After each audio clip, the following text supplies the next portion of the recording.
Нодирбек Абдусадоров гоняет Лысого прямо за шахматной доской. В партии против российского гроссмейстера Игоря Лысого, фамилия Нодирбек, виртуозно исполняет атаку на королевском фланге. Смотри, партия начинается выдвижением королевской пехоты и отвечает Лысый Е5. Конь F3, конь C6, слон B5. Прочный, мощный дебют в народе называют испанская пытка. Это все теория, не слишком долго будем на этом останавливаться. D3 укрепил пешечку E4, C5 и C3, чтобы спрятать своего косоглазого беса на C2, перевести испанского коня D2, F3, G3 и штурмовать крепость Лысого короля. Но Игорь здесь тоже будет огрызаться, и предстоит выяснить, насколько это будет успешно. Жмякни мне лайк авансом. D6. Все ходы по теории, развиваются сопернички, рокировка. Лысый уводит своего слона на поле А7, чтобы не попасть под D4, B4. Угрожает выпад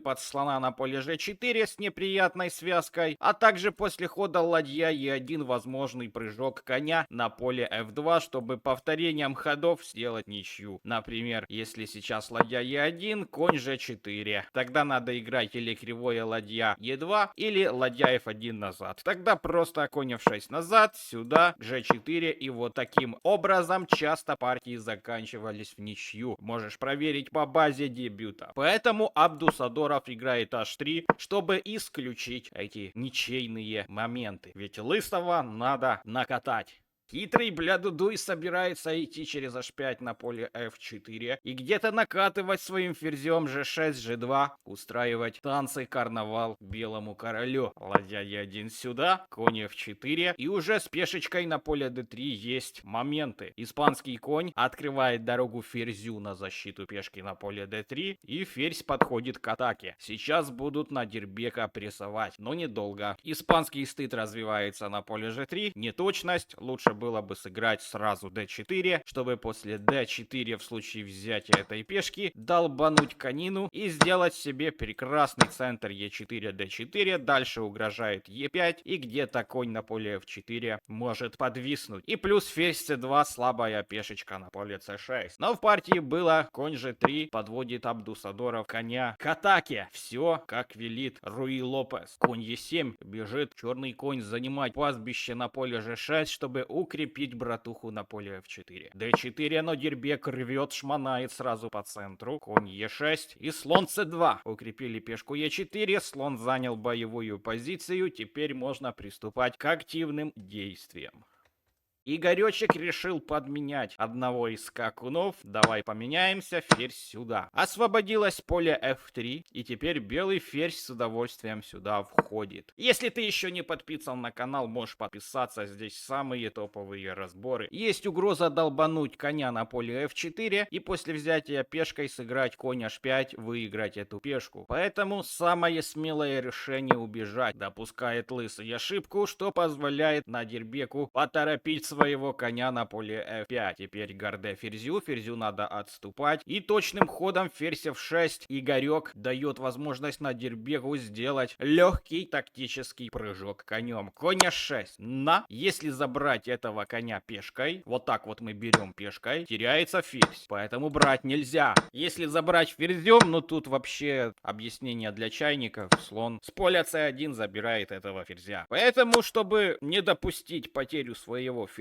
Лысый уводит короля на поле h8. Происходит размен ферзей, и после этого Нодирбек продолжает свою атаку, но уже без ферзей. Конь g4 нападает на пешечку f6. Лысый замечает взятие на d4. Можно тяпнуть пешку, ведь он сможет забрать центральную, разменять ее на плохую сдвоенную пешку. Так и делает. Конь f6. Еще можно было бы пойти дальше, забрать на поле c3, но тогда после взятия bc чернопольный слон уж слишком активный, тогда черный король попадает под большие проценты. Поэтому в партии после коня f6 Лысый не стал бить пешку на поле c3, он сыграл король g7, получил шах конем на поле h5, король h8. И тут Нодирбек троллит этого короля, обратно закидывает своего коня сюда, король опять сюда подходит, атакует коня. Можно было бы его как-то внедрить на поле d5, дать возможность забрать пешку на поле c3, но Нодирбек избирает другой план, играет конь g4, угрожает задвинуть своего слона и забрать, нашампурить ладейку.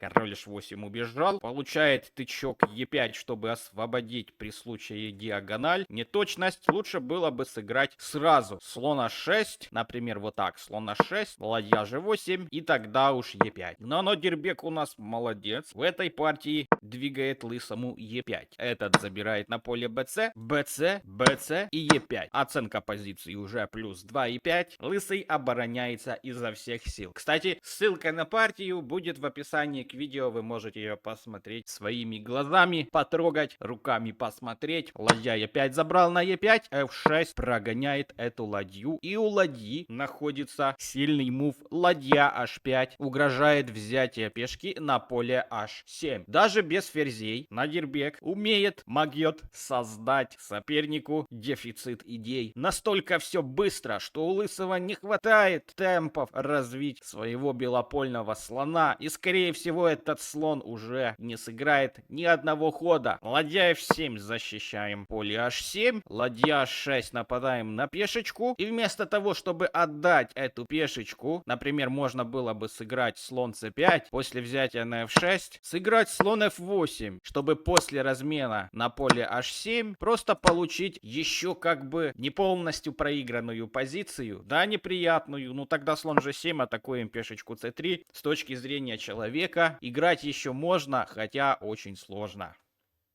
Но в партии после ладья h6 лысый сыграл f5, получил тычку конем на поле e5, напал. И как положено гроссмейстеру, отходит на f8. Можешь найти лучший ход сейчас за Нодирбека Абдусадорова, поставить лайк, подписаться и написать, какой ход ты увидел. Нодирбек, конечно же, играет конь g6, заскакивает конь, как твоя подписка на мой канал. Король g7. И чтобы как-то еще продержаться несколько ходов, лысый отдает качество, конь забирает на поле f8, ладейка h4, и позиция носит уже технический характер. Еще в партии последовало конь g6, получил шах слоном на поле h6, король сюда, и ладья h5. Угрожает взятие пешки на поле f5, можно было бы ее еще защищать королем, получать слон g5, король g7. Тогда партию решает ладья e1 с внедрением своей ладьи на поле e8, если этому препятствовать, например, вот так. Тогда после слон b3 последует размен слона на поле e6, и позиция черных проиграна. Лысый не стал бороться. Если еще не смотрел ловушку Рая Энигмы, самое время это сделать. Синдаров там немножко попался, так что посмотри. И Джавахир без фигуры. Неплохо этот испанский Якупас подкрутил, да? Поэтому после хода b5 Джавахир поулыбался, но затаил злобу на эндшпиль. Сначала прогнал ферзя на поле e6,